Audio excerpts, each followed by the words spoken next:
गुरुजी या online learning YouTube चॅनलवर तुम्हा सर्व विद्यार्थ्यांचं पुन्हा एकदा मनपूर्वक स्वागत. या चॅनलला आपण सर्वप्रथम लाईक करा, शेअर करा आणि सबस्क्राईब करा. मागच्या व्हिडिओमध्ये आपण विज्ञान 1 या भागातील पहिलं प्रकरण गुरुत्वाकर्षण या प्रकरणातली सुरुवातीचे काही मुद्दे आपण अभ्यासले. आज आपण याच प्रकरणातला पुढचा मुद्दा circular motion and centripetal force अर्थातच वर्तुळाकार गती आणि अभिकेंद्री बल या घटकाविषयी आपण माहिती घेणार आहोत. सर्वप्रथम या घटकाला प्रारंभ करण्यापूर्वी आपण एका ऍक्टिव्हिटीच्या माध्यमातून या आकृतीत दर्शवल्याप्रमाणे वर्तुळाकार गती आणि अभिकेंद्री बल या संदर्भातल्या काही प्रश्नांची उत्तरं शोधूया आणि या प्रकरणाचा हा घटक प्रारंभ करूयात. या इथं तुम्हाला एक आकृती दिसते. या आकृतीमध्ये एका विद्यार्थ्याच्या हातामध्ये एक स्ट्रिंग आहे. स्ट्रिंग म्हणजे दोरी. या दोरीच्या एका टोकाला एक दगड बांधलेला आहे आणि तो विद्यार्थी त्या दोरीच्या साहाय्याने त्या दगडाला एक वर्तुळाकार पद्धतीने अशी फिरवतो आहे. So it revolves around the centre in circular motion. म्हणजेच तो दगड वर्तुळाकार गतीने गतिमान झालेला आहे. या साध्याशा वाटणाऱ्या ऍक्टिव्हिटीच्या माध्यमातून आपण काही प्रश्नांची उत्तरं मिळवणार आहोत. पहिला प्रश्न असा आहे की are you applying any force on the stone. या वर्तुळाकार पद्धतीने दगड फिरवित असताना आपण त्या दगडावर काही बल प्रयुक्त करत आहोत का? तर त्या प्रश्नाचं उत्तर आहे yes, we are applying the force towards the stone. In which direction the force is acting. While we applying the force towards the stone, the direction of the force is towards the centre. म्हणजे ज्या हातात तुम्ही दोरीचं दुसरं टोक धरलेलं आहे त्या टोकाकडे अर्थातच त्या वर्तुळाच्या मध्याकडे ते आकर्षण बल किंवा तो दगड त्या केंद्रकाकडे आकर्षित होतो.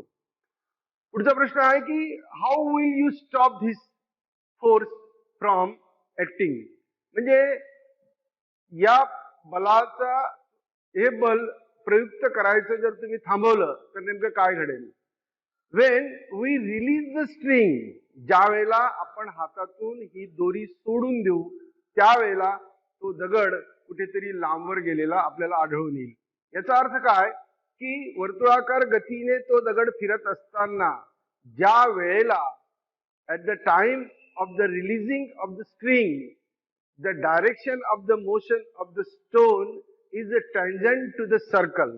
म्हणजे त्या वर्तुळाकार गतीने गतिमान असलेल्या दगडाची दिशा गतीमुळे सतत बदलत असणार आहे आणि ज्या क्षणी तुम्ही हातातून ती दोरी सोडणार त्याच वेळेला तो दगड त्या दिशेला टेंजेन्शियल म्हणजे स्पर्शिकेच्या दिशेने, टेंजेन्शियल इन द सेन्स वर्तुळाच्या स्पर्शिकाच्या दिशेने, म्हणजे ज्या बिंदूवर त्या दगडावरचं बल प्रयुक्त करायचं आपण थांबवलं तर तो दगड लांबवर जाऊन पडेल. तर या पद्धतीने आपण त्या आकृतीमध्ये दाखवलेल्या दोघं पद्धतींमध्ये प्रिव्हियसला काय करावं आहे?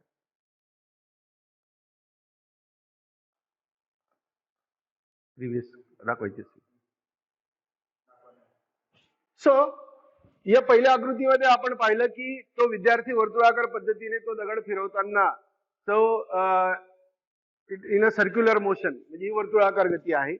आणि या खालच्या ठिकाणी या बिंदूजवळ त्या विद्यार्थ्याने या दोरीवरचं बल काढून घेतलं.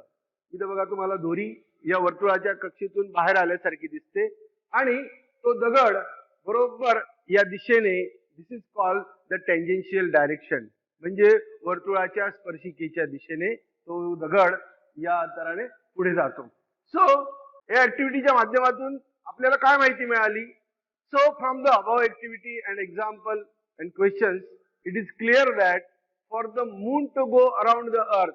म्हणजे आपण पहिल्या ऍक्टिव्हिटीच्या वेळेला जो प्रश्न विचारला होता की झाडावरून पडणारं सफरचंद पृथ्वीच्या दिशेने आकर्षित झाल्यानंतर ते जमिनीवर पडतं ज्या वेळेला पृथ्वीकडून त्या सफरचंदावर बल प्रयुक्त केलं जातं. अशाच पद्धतीचं बल पृथ्वीकडून चंद्राकडे देखील प्रक्षेपित होतं. There must be a force which is exerted on the moon, and this force must be exerted by the earth, which attracts the moon towards itself. Similarly, the sun must be attracting the planets towards itself. अशा पद्धतीने सूर्याभोवती परिभ्रमण करणाऱ्या ग्रहांवर देखील सूर्याकडून प्रयुक्त केले जाणारं बल त्या ग्रहांना स्वतःकडे आकर्षित करतं. मग चंद्राच्या बाबतीत जो प्रश्न आपल्याला पडला होता की चंद्र पृथ्वीच्या दिशेने आकर्षित होऊन त्याची जागा का सोडत नाही, तर त्याचं उत्तर असं आहे की या आकर्षण बलामुळे निर्माण झालेल्या चंद्राच्या गतीला, ती सतत गतिमान असल्यामुळे चंद्र त्या कक्षेमध्ये परिभ्रमण करतो आणि आपण पाहिलेल्या ऍक्टिव्हिटीच्या आधारे त्या दोरीला बांधलेल्या दगडावरचं बल ज्या वेळेला आपण काढून घेतलं त्यावेळेला तो दगड त्या स्पर्शिकेच्या दिशेने गतिमान झाला.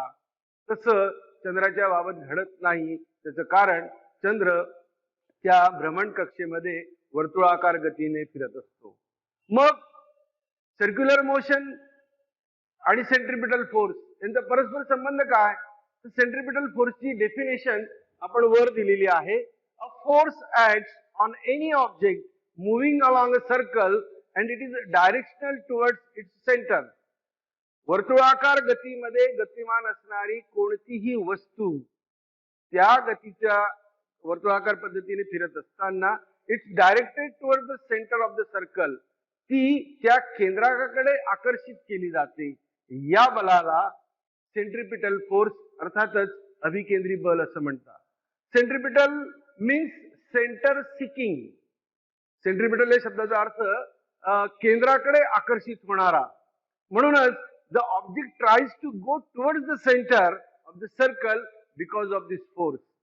So we now get the explanation about what is mean by circular motion and what is mean by centripetal force. तर वर्तुळाकार गती आणि अभिकेंद्रीय बल. आता वरकरणी अतिशय छोट्याशा वाटणाऱ्या त्या ऍक्टिव्हिटीच्या माध्यमातून आपण एका नवीन नियमांचा परामर्श घेणार आहोत. तर या ठिकाणी आपल्याला एक आकृती दिसते. या स्क्रीनवर तिकडच्या बाजूला जी आकृती दिसते त्या आकृतीमध्ये एक लंबवर्तुळ आहे. It is an ellipse. So ellipse is the curve obtained when a cone is cut by an inclined plane. या आकृतीच्या वरच्या चौकोनात एक छोटीशी अजून एक आकृती आहे, ती शंकूची आकृती आहे. या शंकूला जर आपण इन्क्लाइन्ड मॅनर म्हणजे तिरकस पद्धतीने जर छेद दिला तर आपल्याला लंबवर्तुळाचं प्रतल प्राप्त होतं. So an ellipse is the curve obtained when a cone is cut by an inclined plane. It has two focal points. म्हणजे या लंबवर्तुळाला दोन नाभी बिंदू आहेत. आकृतीमध्ये F1 आणि F2 these are the two focal points. तर या आकृतीमध्ये आपल्याला या लंबवर्तुळावर तीन बिंदू निश्चित केलेले आढळतात. बिंदू ए, बिंदू बी आणि बिंदू C. So point A and A is from F2 and F1. The line shows the distance of point A on this ellipse through the first focal point F1 and F2. Second, B F1 and B F2, and the third C F1 and C F2. So मग या आकृतीमधून आपल्याला काय निष्कर्ष काढायचा आहे की the sum of the distances to the two focal points from every point on the curve is constant. याचा अर्थ असा आहे की या लंबवर्तुळावरील कोणत्याही बिंदूचं त्या दोन नाभीय अंतरांची बेरीज ही सारखी असते.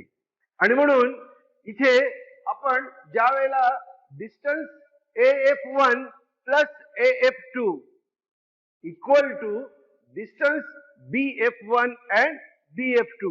So as we can say that AF1 plus AF2 is equal to BF1 plus BF2 is equal to CF1 plus CF2.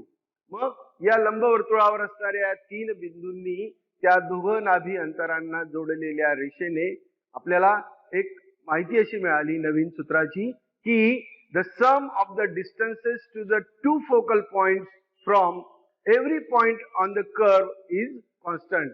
म्हणजे या लंबवर्तुळावरील कोणत्याही बिंदूचं या दोघं नाभीय बिंदूंशी असणाऱ्या अंतराची बेरीज ही सारखी असते. या नियमांच्या आधारे केपलर नावाच्या एका खगोलशास्त्रज्ञाने ग्रहांची स्थिती आणि गती, the planetary motion and planetary position या संदर्भामध्ये निरीक्षणांची काही नियम तयार केले. 16व्या शतकामध्ये टायको ब्राहे हा एक खगोलशास्त्रज्ञ आणि गणितज्ञ होऊन गेला. त्याच्या मार्गदर्शनाखाली काम करताना योहान्स केपलर या जर्मन शास्त्रज्ञाने ग्रहांच्या स्थिती आणि गतीविषयी जी निरीक्षणं नोंदवली त्यांच्या आधारे त्याने 3 नियम तयार केले. त्याच्यातला पहिला नियम जो केपलर्स फर्स्ट लॉ या नावाने आपण पाहणार आहोत. इथे पुन्हा आपण मागच्या स्लाइडवर पाहिल्याप्रमाणे एक लंबवर्तुळाकार आकृती आहे आणि या लंबवर्तुळावर असणाऱ्या काही विशिष्ट बिंदूंच्या माध्यमातून केपलरचा पहिला नियम आपण त्याचं स्पष्टीकरण पाहणार आहोत. So the orbit of a planet is an ellipse with the sun at one of the foci. म्हणजे ग्रहाची कक्षा ही लंबवर्तुळाकार असून सूर्य त्या कक्षेच्या एका नाभीवर असतो. इथे एस या बिंदूने सूर्याचं स्थान दर्शवलेलं आहे. अर्थातच हा बिंदू म्हणजे या लंबवर्तुळाचा नाभी बिंदू आहे. तर या आकृतीमध्ये आपण जी ग्रहाची स्थिती पाहतो आहोत ए हा बिंदू या लंबवर्तुळावरील त्याचं स्थान स्पष्ट करतो. पुढच्या नियमामध्ये केपलरने असं प्रतिपादन केलं की the line joining the planet and the sun sweeps equal areas in equal time interval. म्हणजे ग्रहाला सूर्याशी जोडणारी ही जी सरळ रेषा आहे ही समान कालावधीमध्ये समान क्षेत्रफळ व्यापन करते. So from point A to point B and point C to point D it sweeps equal area in equal time interval. म्हणजे ए बिंदू पासून बी बिंदू पर्यंतचं स्थान क्रमित करायला त्या ग्रहाला जेवढा कालावधी लागेल तेवढाच कालावधी सी बिंदू पासून डी बिंदू पर्यंत लागणार आहे. आणि याचाच अर्थ असा आहे की या रेषांनी मर्यादित केलेलं हे जे क्षेत्रफळ आहे हे सारखं आहे. म्हणजे AB and CD are the distances covered by the planet in equal time. After equal time intervals, the positions of the planet starting from point A to point C are shown with point B and point D. The straight lines AS and CS sweeps equal time interval in, that is, we also can say that the area of ASB is equal to the area of CSD. म्हणजे ASB च क्षेत्रफळ हे CSD च्या क्षेत्रफळा बरोबर आहे. So केपलरचा तिसरा नियम, Kepler's third law, the square of its period of revolution around the sun is directly proportional to the cube of the mean distance of a planet from the sun. याचा अर्थ असा आहे की सूर्याची परिक्रमा करणाऱ्या ग्रहाच्या आवर्तकालाचा वर्ग, आवर्तकाल म्हणजे त्या ग्रहाला सूर्याभोवती फिरण्यासाठी लागणारा कालावधी, या आवर्तकालाचा वर्ग हा सूर्यापासूनच्या सरासरी अंतराच्या घनाला समानुपाती असतो. आता इथे आपण एक शब्द वापरलेला आहे की सरासरी अंतराच्या, कारण इथे सूर्याभोवती परिक्रमा करणारा हा ग्रह लंबवर्तुळाकार कक्षेत परिभ्रमण करतो आणि म्हणून त्याची त्रिज्या ही सतत बदलत असते. अर्थातच त्याचं अंतर देखील बदलत असतं आणि म्हणून या अंतराची सरासरी. So once again, the square of its period of revolution, what the planet who is revolving around the sun, the square of its period of revolution around the sun is directly proportional to the cube of the mean distance. म्हणजे आवर्तकालाचा वर्ग हा त्या सरासरी अंतराच्या घनाला समानुपाती असतो. आणि म्हणून यावरून आपण एक समीकरण तयार होतं. The r is the average distance of the planet from the sun and t is its period of revolution.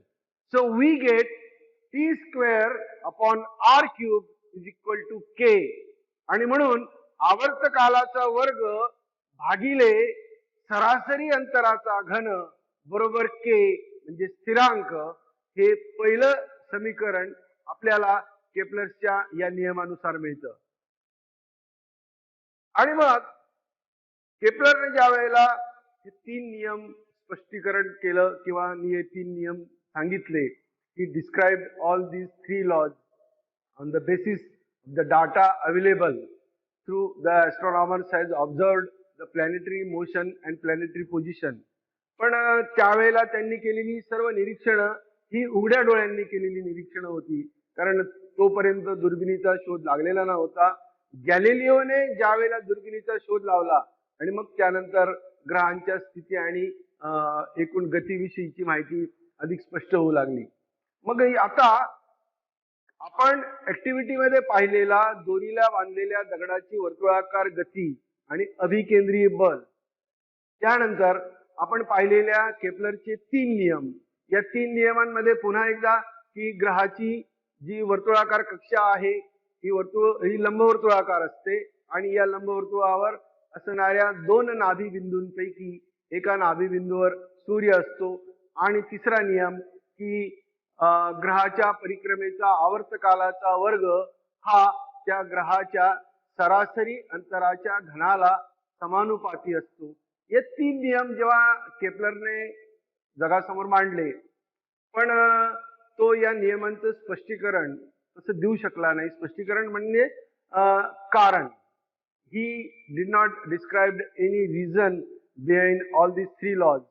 आणि मग गुरुत्वाकर्षण बलाच्या दृष्टिकोनातून न्यूटनचं जे योगदान आहे ते अत्यंतिक महत्वपूर्ण यासाठी आहे की केप्लरने प्रतिपादित केलेल्या या तीन नियमांना न्यूटनने गणितीय सूत्रात बांधलं, in mathematical equation. So according to this theory, so Newton's universal law of gravitation, म्हणजे न्यूटनचा गुरुत्वाकर्षणाचा सिद्धांत नेमकं काय सांगतो, तर according to this theory every object in the universe attracts every other object with a definite force. म्हणजे या विश्वामध्ये असणाऱ्या कोणत्याही दोन वस्तूंमध्ये आकर्षण बल कार्यरत असतं. This force is directly proportional to the product of the masses of the two objects and is inversely proportional to the square of the distances between them. हे आपण एका आकृतीच्या माध्यमातून स्पष्ट करून समजावून घेऊया. इथे एक आकृती तुम्हाला दिसते. या आकृतीमध्ये दोन गोलाकार वस्तू आहेत, M1 आणि M2 हे त्यांचं क्रमशः वस्तुमान आहे आणि त्या दोघांवर प्रयुक्त असलेलं बल, दोघांना एकमेकांकडे आकर्षित करणारं बल आपण F ने दर्शवलेलं आहे. या दोन वस्तूंमधलं अंतर आपण D या अक्षराने दर्शवलं आहे. So the gravitational force between two objects shown in the figure. So the force is directly proportional to the product of the masses. म्हणजे या दोन वस्तूंमध्ये असणारं आकर्षण बल हे त्यांच्या वस्तुमानाच्या गुणाकाराला समानुपाती असतं आणि it is inversely proportional to the square of the distance between them. आणि ते त्या दोघांमधील अंतराच्या वर्गाला व्यस्तानुपाती असतं. न्यूटनने त्याच्या गुरुत्वाकर्षण नियमामध्ये जो पहिला सिद्धांत मांडला तो हा आहे की the force is directly proportional to the product of the masses of the two objects and is inversely proportional to the square of the distance between them. त्या दोन गोलाकार वस्तूंमध्ये असणाऱ्या अंतराच्या वर्गाला व्यस्तानुपाती असतं. So here is the G is the constant of proportionality.